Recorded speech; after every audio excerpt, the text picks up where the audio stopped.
Whenever I think about some of the most infuriating boss fights I've ever experienced, Dark Sector is never too far behind. I can't do this again. I distinctly remember the old church level where it's just you, your gun, and a giant King Kong lookalike that throws one-hit kill rocks at you, forcing you to restart the entire boss fight from the beginning if you take one of these bad boys to the face. Oh, and he's completely bulletproof. Alright, big guy, let's see what you've got. This single boss fight was enough to give me PTSD, and it's been ingrained in my memory ever since 2008 when I first played Dark Sector. And what's even more pathetic is about 15 years later, this boss fight still makes me want to rage throw my TV out of the window. But we're not here to discuss my waning skills as an aging gamer, we're here to ask the simple question, is Dark Sector still a fun game? So you start the game as CIA agent Hayden Tenno. Hayden is on a mission to hunt down this mad scientist wannabe that stole a highly infectious virus that turns humans and other animals into whatever the hell you call this thing, that thing, and those things. So you need to take this dude out quick before the infection spreads too far. You begin what's supposed to be a stealth mission, just kinda clumsily shooting and bashing everything in sight. And by you, I mean me, because I absolutely suck at stealth missions. Despite all of the noise, I still managed to stealth kill the first enemy on patrol. When things started hitting the fan, I found the controls to be quite familiar to other third-person shooters. You hunker behind cover, taking pop shots at all the enemies whenever they stick their heads out like this is a game of whack-a-mole. Except instead of a hammer, I'm using high-velocity bullet rounds, and instead of moles, I'm shooting dudes dressed like the Hellgas from Killzone. The standard pistol seems to work pretty good with lining up one-hit kill headshots, but then there's also assault rifles that the enemies drop that have more kick than a mule in heat, but seem to do the job well enough. The biggest issue I faced was with the Cheerio they put on the middle of your screen whenever you aim your guns. Maybe I'm just more of a cross reticule kind of guy. Hell, I'll even take a straight up dot. Anything but a circle that gets bigger and bigger with each shot that you take. I eventually ran into my first boss fight, a helicopter that flies around the level, peppering you with bullets as you look for RPGs to shoot it down. Yeah, that was definitely fun.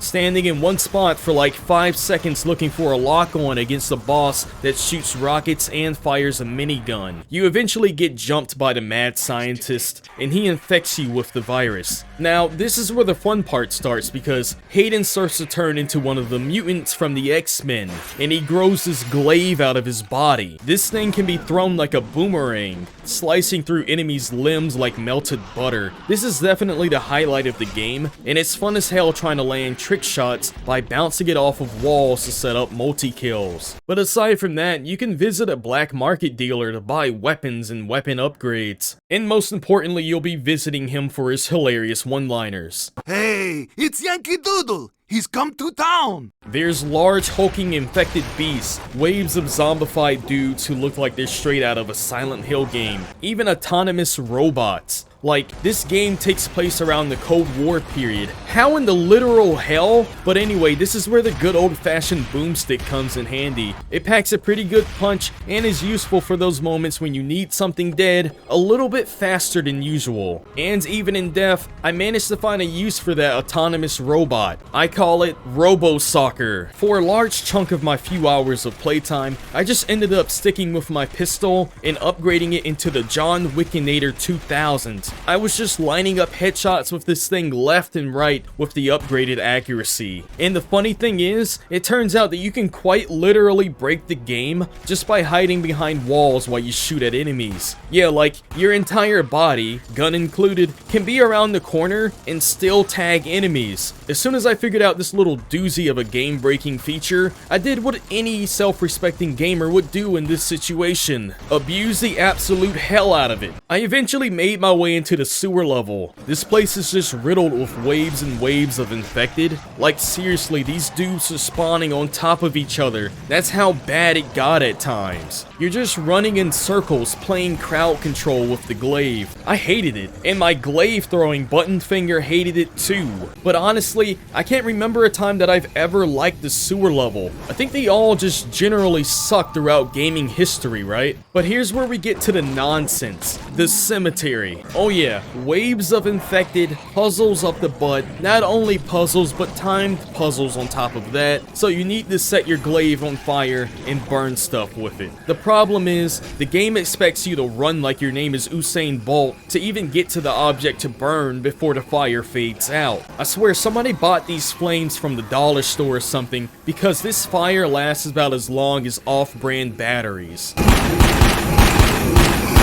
Within seconds, your fire-ignited glaive just goes poof, and you gotta run back to grab another flame. All the while, infected are trying to grab you and slow you down. Like, dude, this is the developers taking a cool concept and just farting all over it. Alright, dude, we're finally at the church boss fight now. Okay, I've dreaded this moment for many years. I've had many nightmares about this, woken up in many cold sweats over this. So, here's the problem. I walked into this boss fight with a pistol, okay? I admit it. I was kind of feeling myself and John Wicking all the enemies up to this point, so I wasn't thinking, hey, what if I got into a boss fight with one of the most bullet sponge enemies of all time? I swear, I spent over an hour of my time setting this dude on fire and shooting him over and over again, dodging his instant one-hit kill rocks. I went into this fight with over 200 bullets, and he ate every single one of them, dude! I messed up just one time, and didn't dodge a rock that sent Hayden flying, and I almost sent my TV flying with him, because they wanted me to repeat the entire boss fight over again. All 200 plus bullets. And dude, I turned it off. I had to. Like, there was no way I was gonna keep trying to press this King Kong lookalike with a pistol. But I did manage to pull up a multiplayer game with some bots. Bots that are so brain dead